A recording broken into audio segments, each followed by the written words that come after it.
Alrighty folks, this is Tom from anti-proton.com, and what did I get in the mail today from Spectrum Techniques? My favorite company when dealing with nuclear materials. Well, let's see here. I have this 1 nanocurie sample here of potassium 40, and it turns out, well, this is pathetic. I could probably eat this. It's useless. But look at this! A lead pig! Inside of this lead pig there must be nuclear material. You can tell because it has this little thing here. Also because I already know what's in it, I've already opened it, and well, yeah, it's kind of a gag, so whatever. Anyhow, let's pull this out and check out and see what I have. What could it be? Oh no, there it is on the table. Let's find out. Hey, I know, let's see how much energy is in it. By the way, if anybody's already caught on here, let me know. This isn't a trick, by the way, it's all real, but part of it's kind of funny. You'll see. Alright, so here's my counter. I've got the little cap on it. And the sound's on, and I'm going to set it to, let's see, I'm going to set it to milliroentgens per hour. Or, even better, I'm going to set it to microsieverts. And you're going to say to yourself, but wait, Tom, microsieverts per hour? That's an energy-based unit. How can you possibly know what this is? Well, trust me, there's a reason, and this gets way cooler as we go along because there's a new device back there that I also got in the mail today, and I want to show you that too. Let's test. Cut the sound on. Not picking up too much. 0.09 microsieverts. There we go, that's a little more. Now let's put this down on the table where you can see it. Let's prop it up a little. There we go. 0.3. 0.4. 0.7.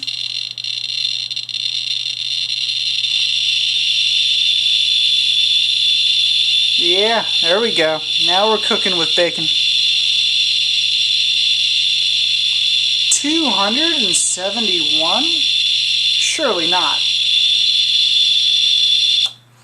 Surely not. 307 microsieverts, you say? Holy crap. 0.3 millisievert. Now you're saying to yourself, Tom, you fool, haven't you told us 1,000 times you can't know the energy from something unless it's what you calibrated with? Wait a minute, that's the trick, isn't it? You see, with the cap on, I can know, and let me show you why. Let me flip this upside down so you can see. This, yes, I still use the grippers, I don't care. That's one microcurie of, what's 1 microcurie of cesium-137? And today, by the way, happens to be Madame Curie's birthday, her 144th birthday. So what better way to celebrate than with a microcurie of, or 1/1,000,000th of a curie of her, well, she didn't invent cesium-137 or even discover it, but she did come up with the whole concept of the microcurie. Well, the curie anyway. So 1 curie is 37 billion disintegrations per second. So this little guy right here is what, 37,000 decays per second? It's about 2.2 million, give or take.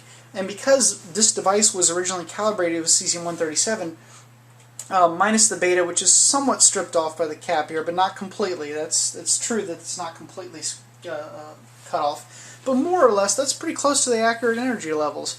Oh my god, you can tell the energy. But wait, there's a better way to tell the energy. There is a significantly better way to tell the energy. Let me show you how. You don't get very... Why does this thing always fall that way? If you flip this, you'll notice actually you don't really... you don't get too much from the top. It's mostly gamma coming out, and the gamma is almost totally going through the detector without doing anything at all. So let's leave that there for just a couple of minutes. And let me move this over here and show you my new toy. Oh, let me show you my dirty ass floor. The dirty floor is a result of the fact that I'm a pig. But anyhow, take a look at this. That right there is a scintillation counter. Specifically, it is a radiation, what is that? Radiation Sensors LLC.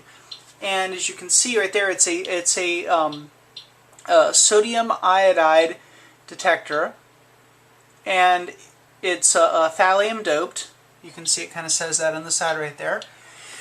This whole giant thing here is lead, a humongous mega block of lead to prevent people or to prevent gamma rays from getting in. That's the little sample tray, and here's a Geiger counter. And you're saying, well, that's cool, Tom. People have scintillators, those are neat, but it's just like an overgrown Geiger counter, right? Not quite. Because if you trace the cables, ooh, look at that, they go to something. What could it be? It is a Spectrum Techniques Universal Computer Spectrometer, the UCS-30. In, well, more layman's terms, this is a multi-channel analyzer. Oh, yes, sir, it is. Oh, yes, it's like that, etc. That is a Geiger counter. It sucks. Look, let me show you. And since I'm working with cesium-137 today, I can actually put that in for the first time ever in an energy unit. But look at that. It's got 18 counts in a minute. Oh, 17. Look at the counts in this thing. Every flicker of a light is a count. Holy crap. Alright. And as you can see on my incredibly goofy computer here, whoa, video's going all over the place today. Here, let me deactivate this so you can actually see something. As you can see right here on my computer, see, there's me, hello, hi. As you can see, I have a program up called, well, I'm not sure what the hell the name is. It doesn't really have a name, does it? It's the UCS-30 program, so whatever the hell. I might get something a little different after a while, I'm not sure. This is kind of the starter program. I am new to Gamma Spectroscopy. Very new to it. I totally admit that. So all these people out there that say stuff about me, I'd like to point out that when I do actually have something like this that I'm totally new to, I admit it fully and outright. I am not new to Geiger counters. I am not new to radiation. I am not new to physics, but my God, am I new to this. And I admit it. Basically put, it's an old XY graph. Remember speed versus time, and it would go up and down and up and down and up and down, you know, like that would be your rate, that sort of thing, you know, and altitude versus time, or altitude versus distance. Well, this is similar. This is counts, 16 counts, 256, 4,000, 64,000, 1 million, 16 million. It kind of, you know, exponentially curves. And here, these are channels. There are 1,024 channels, and when calibrated, they represent energy. When I do the basic calibration, there'll be 1 kilo electron volt all the way up to 1,024 kilo electron volts, meaning I can see the energy that something produces. Let's test it though, because that's the only coolest way to do things. Alright, first and foremost, to test it, let me, oh, don't want you to look at my floor. It's full of crap because I'm a pig. Well, actually, this is my lab, and I have stuff going on all the time. I'm ripping apart boxes and doing random experiments. So there's just like crap everywhere. Okay, so, oops, point that up. Let's point this, my camera tripod, at the scintillator. And let's move my chair out of the way. And this should be pretty damn rapid when I do it. Now, here's what I'm going to do. I'm going to pull out this little tray right here. Put it right there on the table. Actually, I'm going to put it right here. It makes it a little bit easier for me to... See, it's right there. Easier for me to mess with. Alright, I bring the Geiger counter over. Because I always work with a Geiger counter on. You know, it's never a bad idea to have a Geiger counter running, especially when you're messing with, you know, radioactive material. Unless you are a foolish fool. Now, as you can see, we have the sample, which is radiating my camera currently. And if you cut the sound on, the sound is already on. This thing is terrible. Let's see if this thing's even sensitive. Not that sensitive. I know this is sensitive. Now, let's flip this upside down and put it in the sample tray. There you go. Upside down in sample tray. Yes, don't everybody laugh at me all at once that I'm afraid to touch a 2.2 million count per minute object. Now let's stick this inside the spectrometer very, very, very, very carefully. Here. Now, the point of me doing this is to calibrate. This is an auto calibration. Basically put, that cesium-137 has known energies, and my system here can automatically calibrate to them, so I don't have to. So so let's take this, move my chair out of the way because my chair's all lumpy and whatnot, and put this right here where you can see.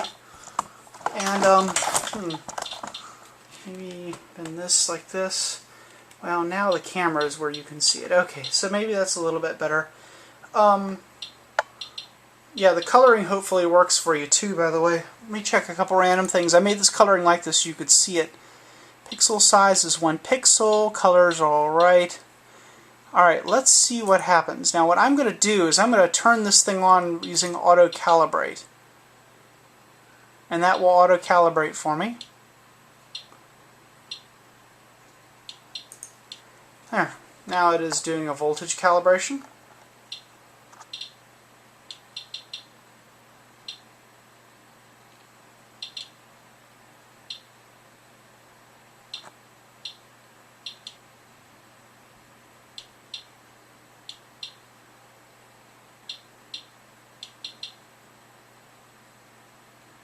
There it goes.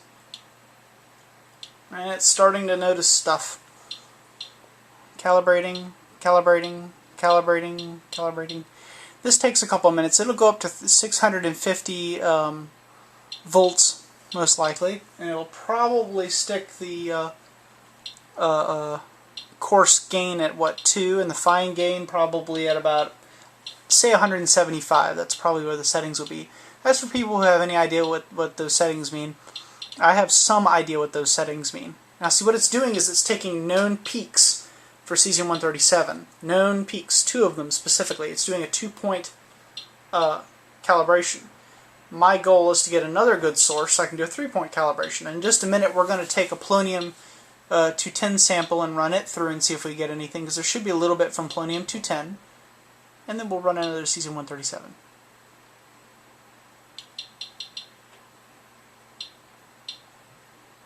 Alright, it's on the fine grain. It's almost there. Looks like it wants to go to 179. 180. Oh wow. 181. It's moving right up. Gotta go. Bing! 181. It varies a little bit. When you do an auto calibration or do any calibration, you can be off a little bit. So if I see a peak, for example, of 662, I know that's approximately cesium-137. This is the energy that the gamma from cesium-137 emits right there, 662. And as you can see, there's a lot of peak energy right here. I don't have very good resolution, as you can tell right here. I'm going to see if I can do things to work on my resolution. Now, let's clear the spectrum, and now you can see that there are kilo-electron volts mentioned down here all the way across. Now let's see what happens when I scan cesium-137. There it goes. Now as that works, I'm going to run over here and get my polonium-210 sample. Polonium-210. Polonium-210. And after that, I think I might scan some rainwater. See what I get out of that. Alrighty. Alrighty. Here, polonium-210. Won't be doing much affecting us right this moment. See, look, I left my ring on. Never put your ring on when you're putting on latex rubber gloves. It's bad news. Look at that. Now, stop. Look at that. Oops. View peak finder. Cut it off. And then I'm going to do something for you. I'm going to increase the pixel size to 3 and let you see it a little better. Look at that thick, thick and rich peak right there. See, it says that it's 31.065, and 32 I know is the cesium-137 peak. That is a gamma right there. Look at that. Nice Compton edge right down there. And here, that is another one. This, with a centroid of 659.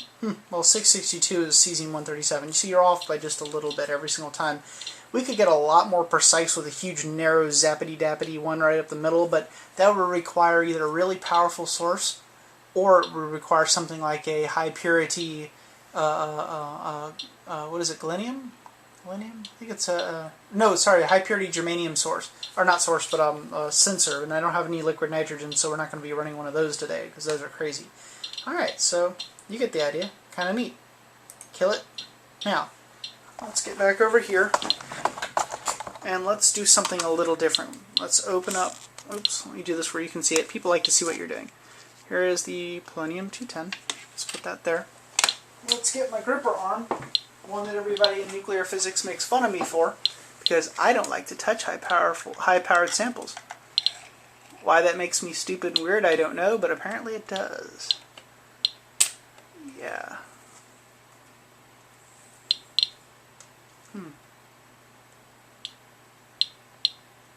Anyway, let's grab this and stick it with that. Put the two together, jam them both inside the detector. Actually, let's make sure we exposed enough. Let me get up there and get a closer look. Pardon the view in the camera there. I'm going to try to get them both.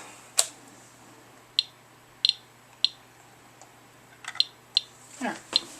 Now, let's see. Oh my God, look at the activity. It's a solid light. I guess that means we did a good job. Let's see what we get now.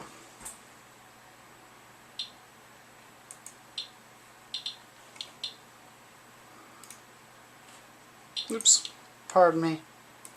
I'm going to stop and I'm going to clear all those little lines from before. Let's try again. Alrighty. While that's running, I will quickly look up polonium-210.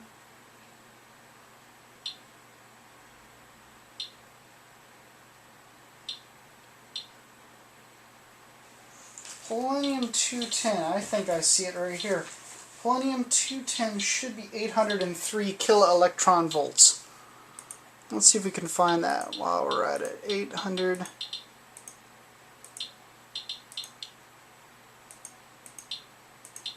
Right there is where it should be. Oh well. Perhaps we're just not getting enough. Polonium-210 barely puts off a gamma, like 1 in every zillion, alphas. The probability of it, the abundance of it or whatever, is incredibly small. So I guess it's not surprising that it doesn't show up. But my God, we can certainly find cesium-137. I'll tell you that. All right, let's check out a water sample now and see what we get with that. That should be interesting. Alrighty. We have a sample here. Let me move the sample up. The sample is from 11/4/11, so November the 4th of course 2011. It's rain and dew from my car. I'm hoping to get actual samples that are, well, more verifiable, meaning you can watch me take the sample, you can watch me put it into the vial, you can watch me take it to the scintillator, that sort of thing. So if I find anything in this test, it will naturally be suspect because you can't see the operations that are going on other than what I'm showing you. So this isn't really to prove what is or isn't in the water, it's more just to show you the process that I'm going to be using. I prefer to capture water if I can inside of an actual container and bring it in. That way it's, well, I have larger amounts to work with. I could boil it down if I want to, that sort of thing. Catching it off the car is a really terrible thing to have to do. But anyhow, I start out with a paper towel. It's funny how paper towels seem to be really important to physics. I take a petri dish, standard petri dish, nice and clean. Let's move this little pig out of the way here. Alright. Now let's take, oops, probably should don a glove before I squeeze the water. Nice rubber glove. Although I don't think I'll be needing it, but whatever. Here it is. Nothing in it, it's just dirty water. Look at that.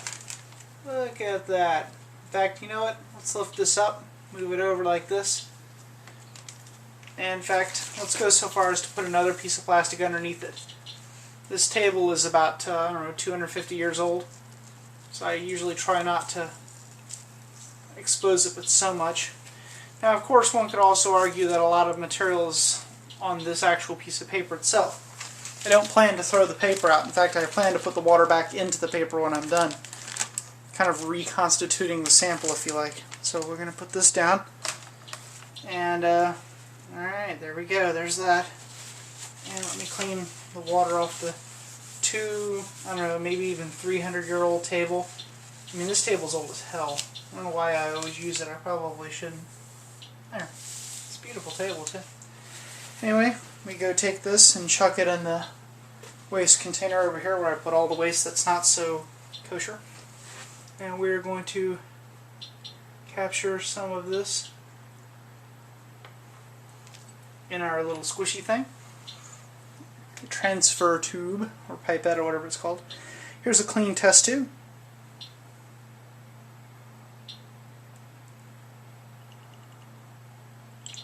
That's not enough. We can do better. By the way, if y'all are wondering all the little scratches are on my hands all the time, if you look closely you can see it. My cat tears me up. It's funny as hell, but he does actually significantly injure me. There we go. Filled to the top.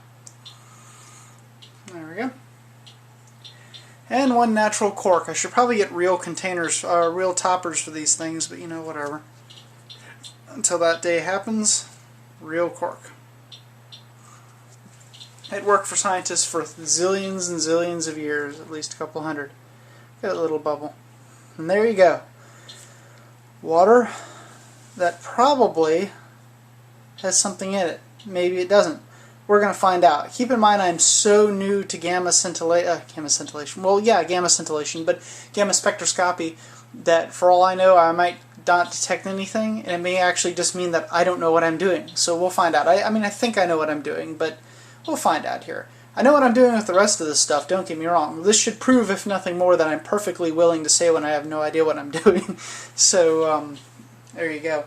Alright, time for me to clean up, and see you at the scintillator. Alrighty, folks, so here we are with the scintillator again. I'm going to take the little slide tray right here, and of course the sample. The sample, of course, doesn't ring worth anything on a Geiger counter, but that's okay. I'm going to place the sample container right out here at the top. Well, not container, but the sample slide thingy. And I'm going to, well, let's make sure that cork's on there good. Put this underneath here, and the reason I'm putting it up so high is it gets really close to the detector face if I put it right here. In fact, let me get down kind of low here and make sure. Yeah, that's right underneath the detector. Of course, I guess that's obvious because the detector's right there. Now,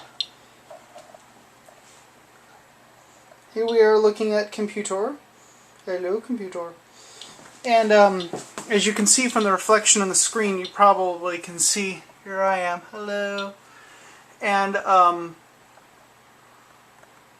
I'm going to turn this on and run it. Now what I'm going to do, and I should probably, well, let's start this and see what it looks like. I'm not sure how it'll look in the camera compared to last time. Let's see. Let's start going. And we are acquiring. You can see that. I have the pixels set really, really heavy again. If you want, of course, I'm going to leave this on here in a second, but I can set it really tiny too. It's harder to see, but it looks nicer. Let's go for large pixels. No, that looks like crap. 2. No, that looks like crap. 1. Okay. And I'll be back in a couple of minutes. We'll see how it turns out.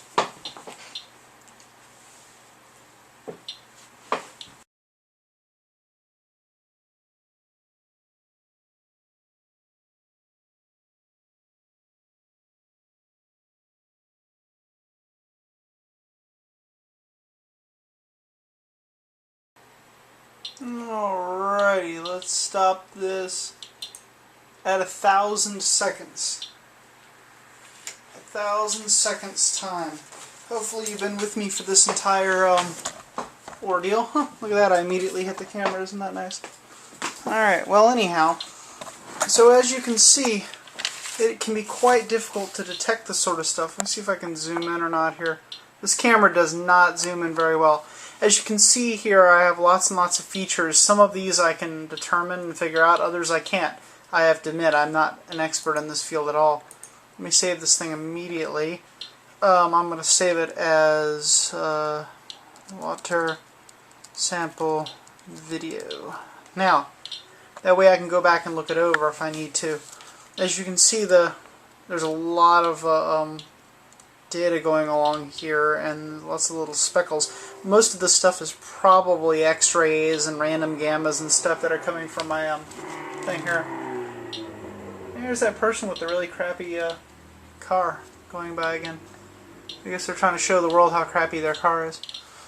I can hear it very loudly. Anyway, let's smooth the data. And as you can see, Peak Finder's found a couple peaks. Here's a couple ones I thought were sort of interesting. Let me detach this and see if I can show you a little bit better here. Alrighty, I don't know if this thing is any good at showing anything. Not. This camera's okay, but this is 1374.92. And this is a little bit off because I did a 2-point calibration, which of course isn't very great, and I'm by no means an expert. But 1377 is nickel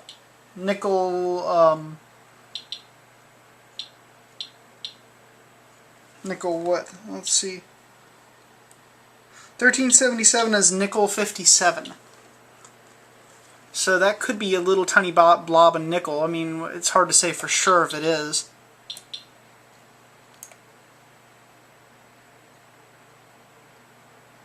$13.70, yeah, it's pretty close. I know I'm off a little bit. There's another little boo-boo right here that's at 912. 912. Now what's at 912? And remember, folks, I am sitting here and referencing a Gamma Spectrum document that shows all these thousands of Gamma Spectrums. So this is by no means rocket science. It's more like nuclear science, and I'm by no means an expert. I'm very much a novice, I admit that completely. I'd show you the document, I'd love to, but somebody else owns it. It's copyrighted, so I can't show it to you. You know how YouTube is, I get sued in a heartbeat. Zircon 89. Strontium 89, both of those are possibilities. And polonium 209 is in that same range too. I can't tell you for sure, there's just not enough data here. In fact, when you really look at it, there's a hell of a lot of stuff going on here. Let's see, this guy is 795. Now that's interesting, because 794, 795, 803, which is incredibly close to this. Remember, my calibration was 2 calibrations, so it could be off by, each channel could be off by a little bit. 803.1 is polonium 210. So that's really close to polonium 210. What about you? 707, 706, somewhere right around there. Anything interesting in there? I gotta get way better at this. Nah, nothing amazing right there. And then this right back here, I mean, this the finder found this right here, and it suggests that it's something, but I don't think it is. I think that's a pile of backscatter and some other stuff coming in from the detector. 86, 84, somewhere right around there. Let's see though if it technically speaking shows up with something. 86, 84. Thorium 228. I mean, none of these guys right here look like they're particularly... Technetium 99, not the M version, of course, not the metastable version. The metastable isomer, but the standard edition. Probably not, though. And you get the point. It can be quite complicated to figure this stuff out, especially when I'm using really low energy samples, like this guy right here. It's just not enough in this to really get a good sample. But I think this does go to what I was talking about earlier. I don't think you're going to be able to deduce that there is something like Neptunium 239, for example. That would be example of probably like one of the hardest things on Earth to find from Fukushima. It's just the half-life disappears so fast. And as you can see, finding trace elements is hard enough as it is. Now I could be doing things wrong too. I'm sure I'm going to get a lot of criticism for this, but I would like to point out before everybody tears my head off that I am new to this. I admit that I'm new to this. And we will see how it all goes. But as you can see, there I am with a scintillator. It's scintillating. This has been Tom from anti-proton.com here with my new scintillator. And bye-bye.